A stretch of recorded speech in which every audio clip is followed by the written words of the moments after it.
While the rest of Europe was in the depths of World War II, Switzerland had their minds elsewhere. They were experimenting with drugs. Instead of Swiss chemists attempting to create noxious gases or weapons of mass destruction to get a leg up on their enemies, people like Albert Hofmann were attempting to create drugs that stimulated the respiratory system. And he did this using a derivative of a common fungus, lysergic acid. And he combined lysergic acid with over 30 different chemicals, which all failed. However, one chemical he synthesized, the 25th one to be exact, showed promise in different ways. This chemical was formed by taking lysergic acid and combining it with diethylamide, a chemical today used in plastics and pesticides. And the animals he gave lysergic acid diethylamide to appeared, quote-unquote, highly excited. However, since it failed to stimulate the respiratory system, the company he worked for told him to shelve it. But Hofmann did not forget about the drug. And this would become a common theme for this compound in particular, the dismissal of its potential. 5 years later, Hofmann took matters into his own hands. He grabbed the bottle labeled LSD-25 off the shelf and began experimenting without telling the company he worked for. And since he and the rest of the scientific community at the time did not know the side effects of this drug, he decided to take a precautionary dose of 250 micrograms. Now, 250 micrograms of every single other known pharmaceutical at the time would not give an effect, but LSD is not like other pharmaceuticals. So soon after, he had to be escorted home by his lab assistant, where he would go to spend the next couple of hours arguing with his furniture. Hoffman's discovery of LSD brought it and other psychedelics to the forefront of medical science at the time, because Hoffman's suspicions of their medical and psychological potential was seemingly correct. Because in these early tests, scientists found a correlation between these drugs and benefits in mental illnesses such as addiction and depression. But also in these tests, there were procedural errors that destroyed these correlations. But before scientists could fix their mistakes and reestablish these correlations, psychedelics became untouchable. They became so stigmatized to the point where no scientist in their right mind would want to touch these drugs if they wanted to keep their careers in check. So how did something with such medical and psychological potential become so dismissed? Well, it was a very complicated series of events that I will not have time to fully explain in this presentation, but I can boil it down for you. First, psychedelics were discredited scientifically.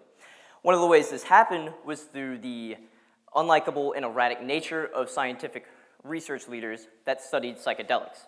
One you may have heard of is Timothy Leary, a former Harvard professor. Leary was kicked out of Harvard for unethical experimentation on his students and colleagues, and he was arrested over 30 different times. But the worst thing Leary did was proclaiming the spiritual aspects of psychedelics. This made psychedelics appear to be pseudoscience. So every other scientific researcher at the time would ruin their careers by experimenting with these drugs.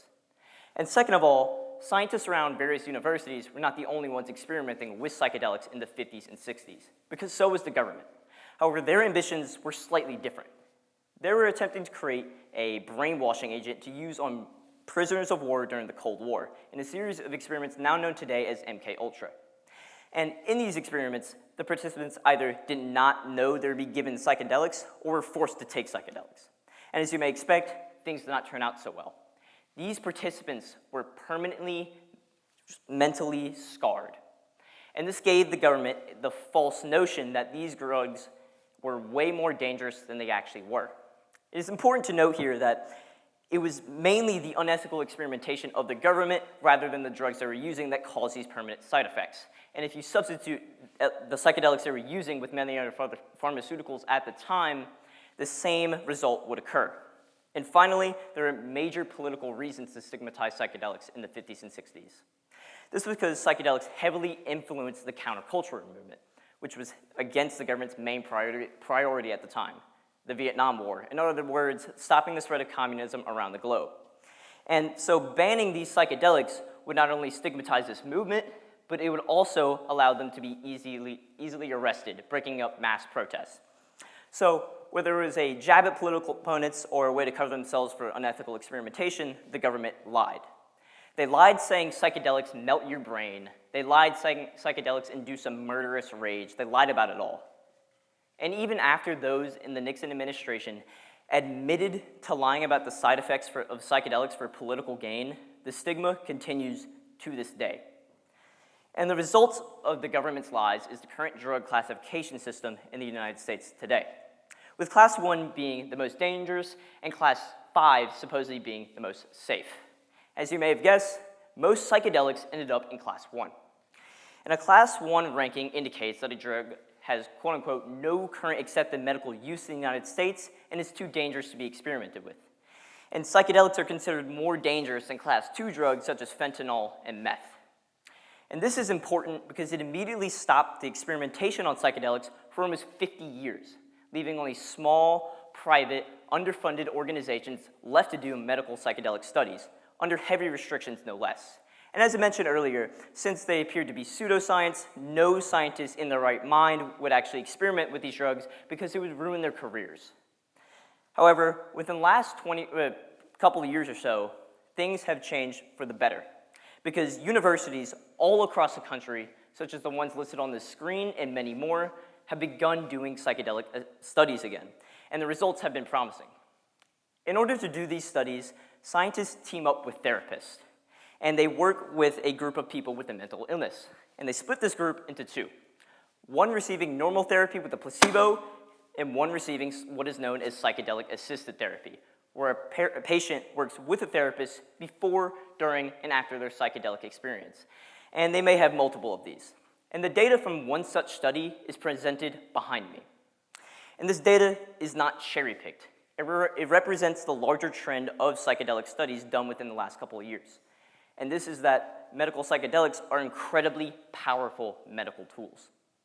Now, I would be lying to you if I said that psychedelics are all good and have no negative consequences, because they do. If we look back to the MK Ultra experiments, we can clearly see what these are. However, in all of the thousands of participants that participated in these experiments that have happened over the last couple of years, there have been no permanent mental scarring. And the way they do this is through pairing medical psychedelics with a trained therapist. So for this reason, scientists heavily emphasize that psychedelics must be used in this way not only to mitigate their consequences, but also to maximize the benefits of medical psychedelics. Speaking of, there's a plethora of. The main ones scientists have been researching are severe depression and anxiety, PTSD, addiction, and even Parkinson's and Alzheimer's disease. Adding on to this, medical psychedelics are also much cheaper than pharmaceuticals that attempt to treat the same illnesses. This is because psychedelics are very cheap to produce, and they only take 1 to 3 experiences to actually fully heal a patient. This is opposed to how most pharmaceuticals work, which they're very expensive, and they take many doses over a long period of time to actually heal the patient. Despite all the wide variety of medical applications and their cost effectiveness, this is not the reason why we should be fighting for medical psychedelics. The main reason why we should be fighting for them is the reason why they work. Medical psychedelics work on the very complicated concept of neuroplasticity, which I'll do my best to explain here. Essentially, psychedelics induce changes in the brain at the neural level, whether they create new neural connections or they repair damaged ones. And this leads to new insights within the patient, and these new insights help patients work through their problems. This is opposed to how most pharmaceuticals work, which is the reuptake or release of certain neurotransmitters. And basically what I'm trying to say here is that pharmaceuticals fight problems at a very surface level, while psychedelics fight problems at their roots. And we need alternatives to pharmaceuticals because over 30% of people with depression cannot find the proper pharmaceutical to treat their illness. And with PTSD, this is even worse. Additionally, most addiction treatment is also often too ineffective and expensive, and medical psychedelics provide a very powerful and cheaper alternative.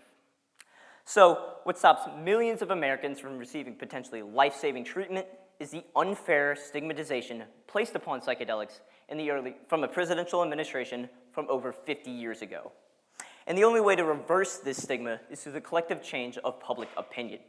So, I realize that none of you out here will likely go and write our local senator or go out and protest, but I need you all to do just one thing: expand your mind. Because if we can do this, it will allow psychedelics to be reintroduced into a proper tier of drugs that allowed them to be implemented medically and be further tested upon to find even more medical applications. Simply put, your opinion matters. With the collective change of public opinion, every pharmaceutical company will find it profitable enough to start producing medical-grade psychedelics, and every politician will fight for the opportunity to claim that they brought this wonder drug to their state. In order for science and medicine to progress, we must open our mind to these mind-expanding compounds. In order for millions of Americans to receive proper treatment, we must expand our minds. Thank you.